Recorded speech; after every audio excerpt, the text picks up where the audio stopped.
एक घने जंगल में सूरज की किरणें पेड़ों की पत्तियों से झांक रही थीं।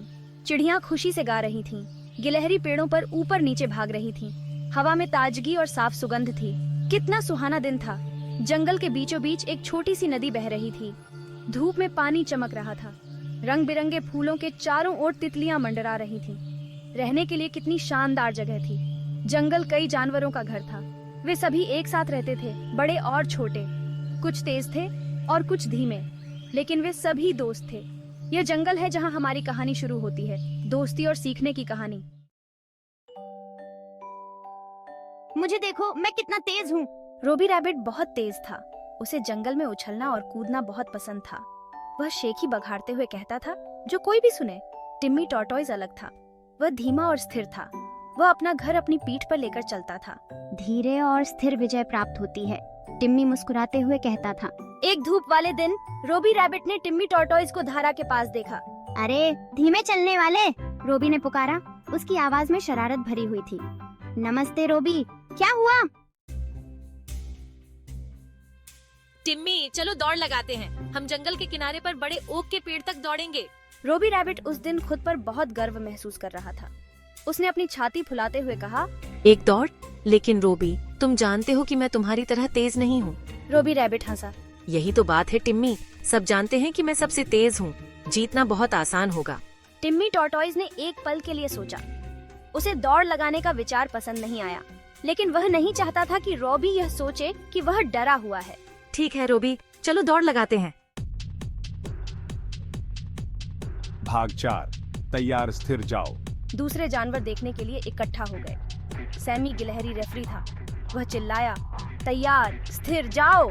रोबी रैबिट बिजली की तरह भाग गया। वह जल्द ही टिम्मी टॉर्टॉइस से बहुत आगे निकल गया। टिम्मी टॉर्टॉइस ने धीरे धीरे शुरुआत की। उसे जल्दी नहीं थी। उसने अपनी नजर रास्ते पर रखी और एक एक धीमे कदम के साथ आगे बढ़ता रहा। रोबी रैबिट बहुत आगे पीछे मुड़ा। उसे अब टिम्मी टॉर्टॉइस दिखाई भी नहीं दे रहा था।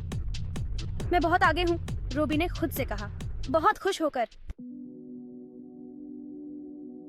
भाग 5, एक आश्चर्यजनक मोड़। सूरज आकाश में ऊंचा चढ़ गया। रोबी रैबिट इतनी तेज दौड़ने से थक गया था। उसने झपकी लेने का फैसला किया। मेरे पास बहुत समय है, उसने सोचा। अगर मैं थोड़ा आराम करूं तो भी मैं जरूर जीतूंगा। उसने एक बड़े पेड़ के नीचे छायादार जगह ढूंढी और अपनी आंखें बंद कर ली। हल्की हवा पत्तों को सरसरा रही थी और जल्द ही रोबी रैबिट गहरी नींद सो गया। इस बीच टिम्मी टॉर्टॉइस चलता रहा। वह कभी नहीं रुका, कभी हार नहीं मानी।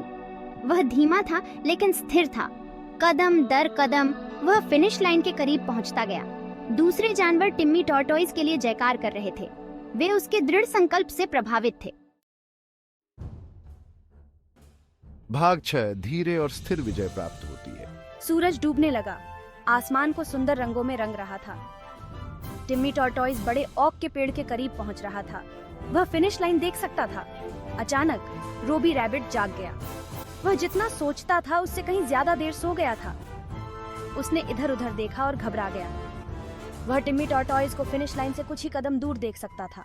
रोबी रैबिट उछल पड़ा और जितनी तेजी से दौड़ सकता था दौड़ा, लेकिन बहुत देर हो चुकी थी। टिम्मी टॉर्टॉइस विजेता है, सैमी गिलहरी चिल्लाई।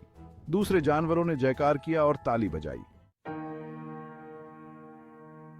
रोबी रैबिट और टिम्मी टॉर्टॉइस सबसे अच्छे दोस्त बन गए। रोबी ने सीखा कि यह हमेशा सबसे तेज होने के बारे में नहीं है, बल्कि सुसंगत रहने और कभी हार न मानने के बारे में है। उसने विनम्रता और दूसरों के प्रति सम्मान का महत्व भी सीखा। और इस तरह रोबी रैबिट और टिम्मी टॉर्टॉइस की कहानी जंगल में एक किंवदंती बन गई, जिसने सभी को याद दिलाया कि धीरे और स्थिर विजय प्राप्त होती है और सच्ची दोस्ती किसी भी जीत से ज्यादा मूल्यवान होती है।